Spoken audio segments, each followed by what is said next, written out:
Bismillahirrahmanirrahim. Assalamualaikum warahmatullahi wabarakatuh.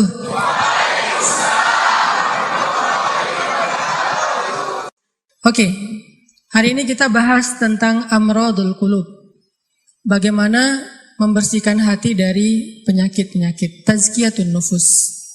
Kalau dalam bahasa ulama itu disebut tazkiyatun nufus.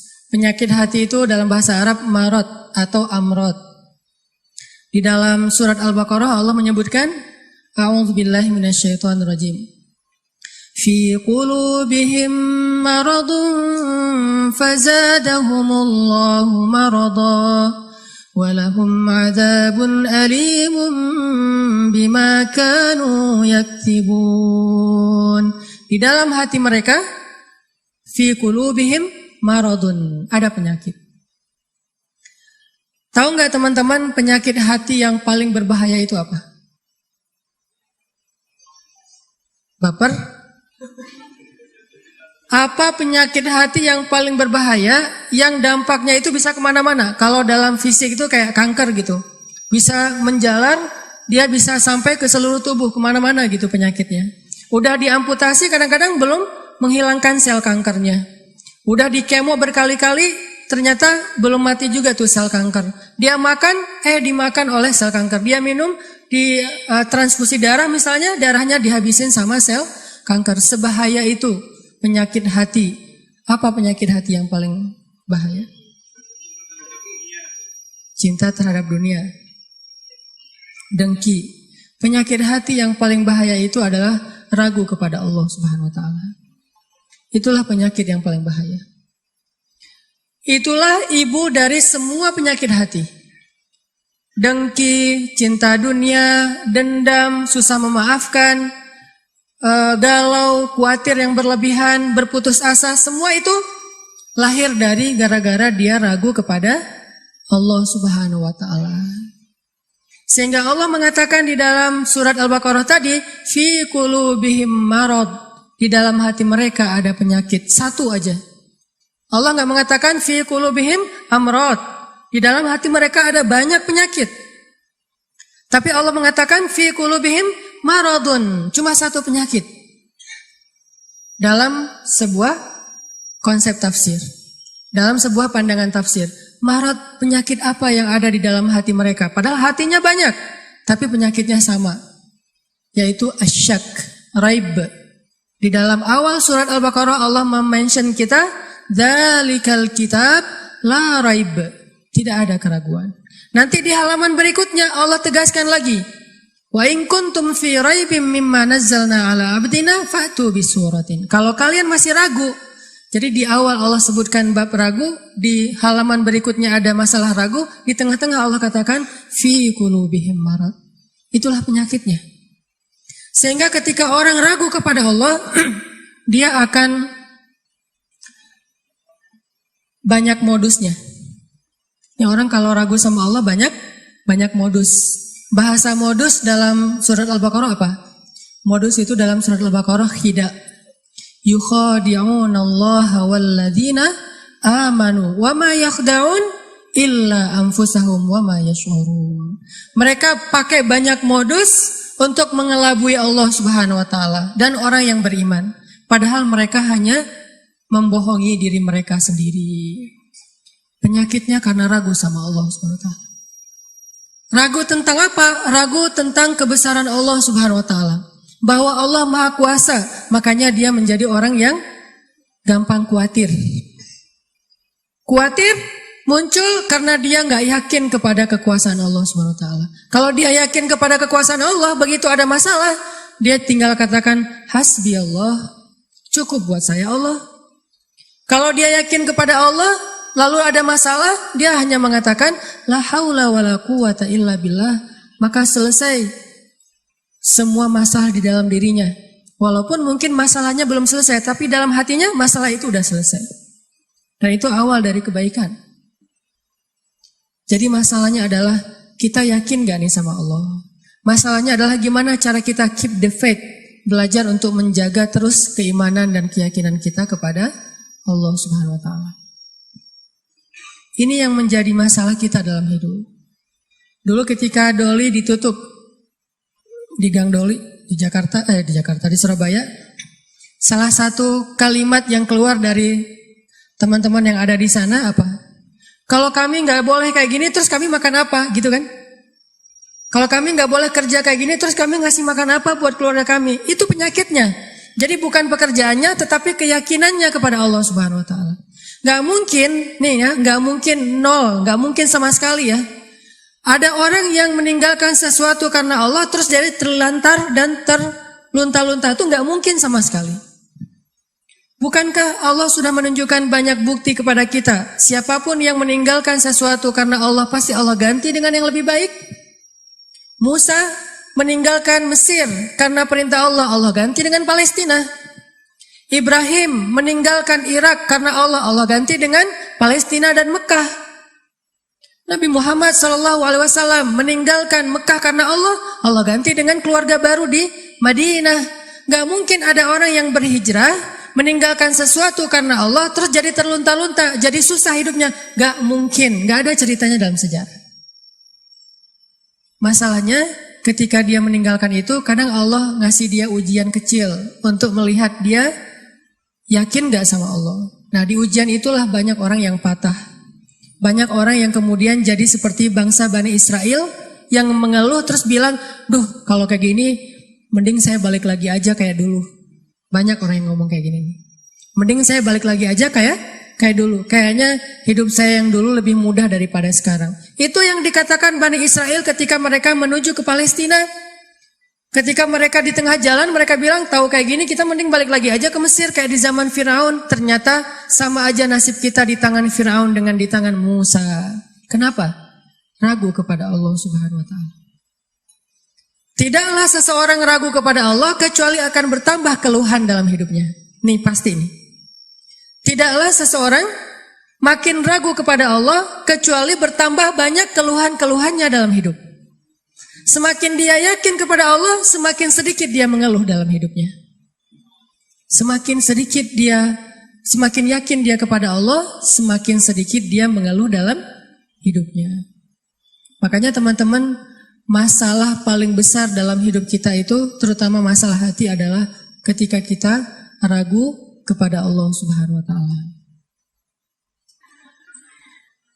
Kalau kita lagi galau tentang satu masalah, jalan keluar yang pertama yang harus teman-teman cari itu adalah Allah Subhanahu Wa Taala.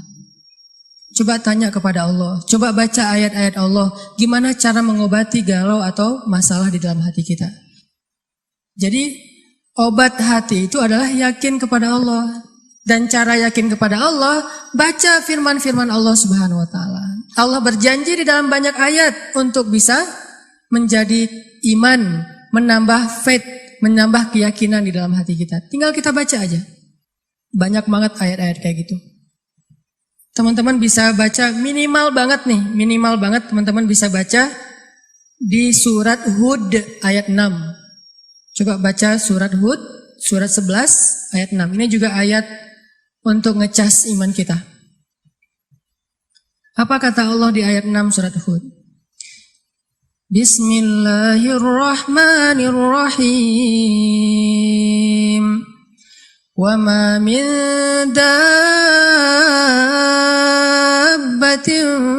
fil ardi illa 'ala Allahi rizquha wa ya'lamu mustaqarraha wa mustawda'aha kullun fi kitabim mubin.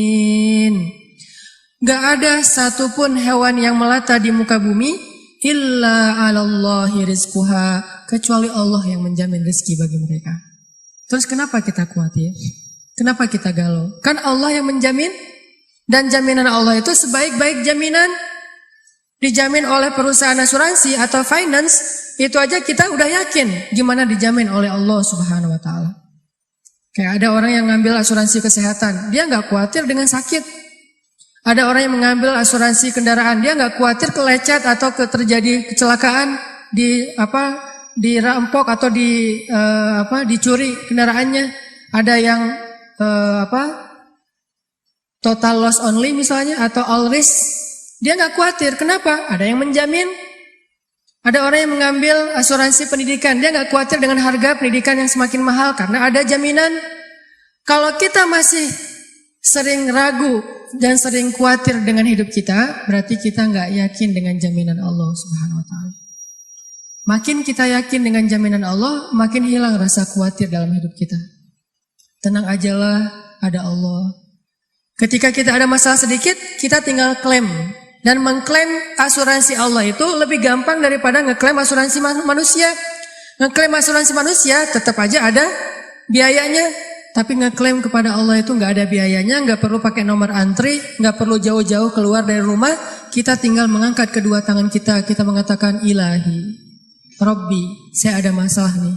Tetapi Engkau Maha Besar. Dan setelah itu hati kita akan langsung tenang. Ini teman-teman. Di antara obat terhadap semua penyakit hati itu adalah belajar yakin kepada Allah Subhanahu wa Ta'ala.